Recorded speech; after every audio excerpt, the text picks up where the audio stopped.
Hey, what's up guys? This is DarkArmedAlliance, and today I'm going to be opening up one of these Pendulum Domination structure decks. Now I'm actually really kind of excited to build DDDs, but it's going to be really a neat deck, and it's going to be pretty good until Zodiac's release. Probably by the time I post this video, Zodiac's may be released, may not be. But let's get into it. This deck is at least a tier 1 to tier 2 deck right now, and at the very least it's going to remain tier 2 until they hit some of the cards in the deck. So let's really quickly open this up and see what we can get out of it. Now, every deck is going to be the same, so you're going to get the same thing out of it, of course. But there's some pretty cool reprints in here, and there's some pretty cool cards in here. And I'm actually going to sit the cards that are pretty good that you're going to use in DDD decks to the side. And this is just my personal opinion. Alright, so in every one of these, like normal, you're going to get a really nifty, I know nifty, I haven't heard that word in a while, nifty rulebook or beginner's guide. You're going to get some combos and on the back of your playmat. And I think on top of Dark Armed Dragon, we are going to lay down our playmat. But you get some really cool combos, and we're going to get some of the cards, like the Dark Illusions and Mega Packs and all sorts of stuff like that. So it's kind of neat right there, and you get all sorts of different combos right there, and Pendulum Domination and the structure deck list and every kind of neat things. So let's set this stuff to the side really quick, and we will lay this down. Right about there. That looks pretty good. So, you're going to get, I think it's 3 ultra rares in here. I think it's like at least a super rare or something. I don't remember what the ratios are, but we're about to find out. So, let's get into this. Alright, so you're going to get a DDD Chaos King Apocalypse, which is a pretty good card, but I don't see a lot of people playing this actually in DDDs. So we're going to sit this one over here.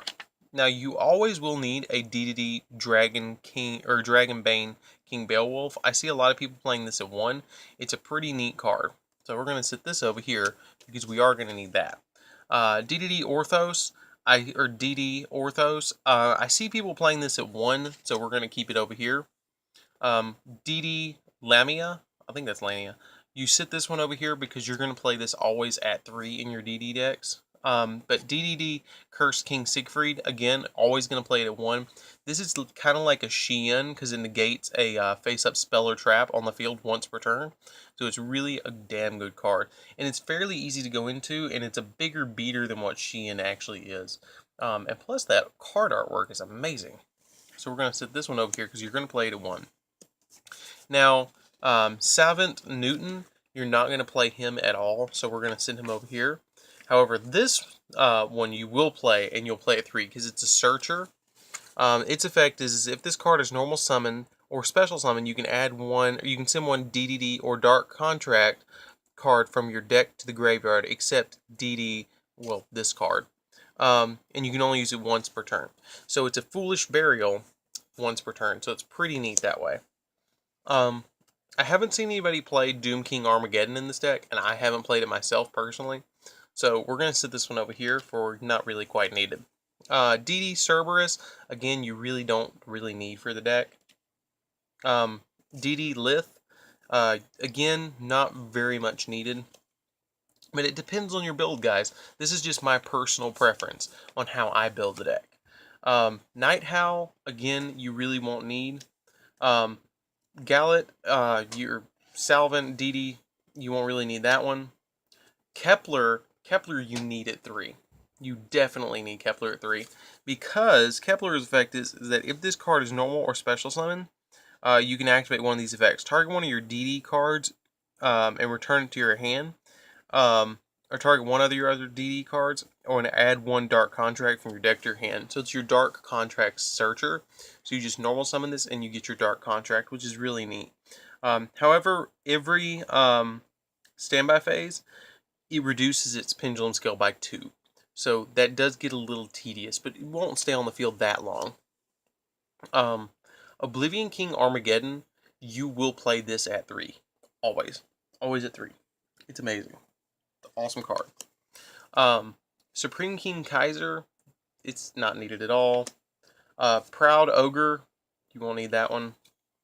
You won't need this one either. Now, some of the notable reprints are Dark Armed Dragon, which is really a nice reprint. We're going to set this over here. You're not going to play this in your DD deck, so I'm going to set it up here as a notable reprint. Dark Grapher, awesome reprint. Awesome reprint. So we're going to set this one up here.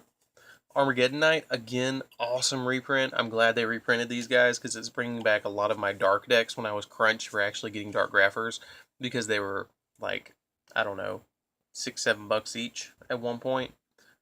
Trance Archfiend, again, good for Dark Worlds. Really nice card. Kree Bandit, really nice reprint as well. Can be used in quite a few decks. Stygian Street Patrol, we're kind of past this because we don't play Infernities anymore. So we're going to set this over here. Stygian Security, never really saw any play. Dark Contract with Yami Makai, it's alright, but we don't really need it. Dark Contract with Gate, definitely needed at 3. Awesome card. I've seen people play this. I'm going to kind of be on the fence with this one. It's the one that lets you fusion summon one fiend from your extra deck using monsters on the field or in your hand or in the field. So I'm kind of on the fence on this one because you do need it to go into... I mean, you kind of need it, but you also have your Swirl Slimes and your Necro Slimes, so it's kind of one of those kind of cards. So I'm going to really lean towards this way with it. This is Swamp King, or with the Swamp King. This was, well, let me see, Forbidden Contract with the Dark, or Swamp King. So it's kind of a different card, but it's kind of the same.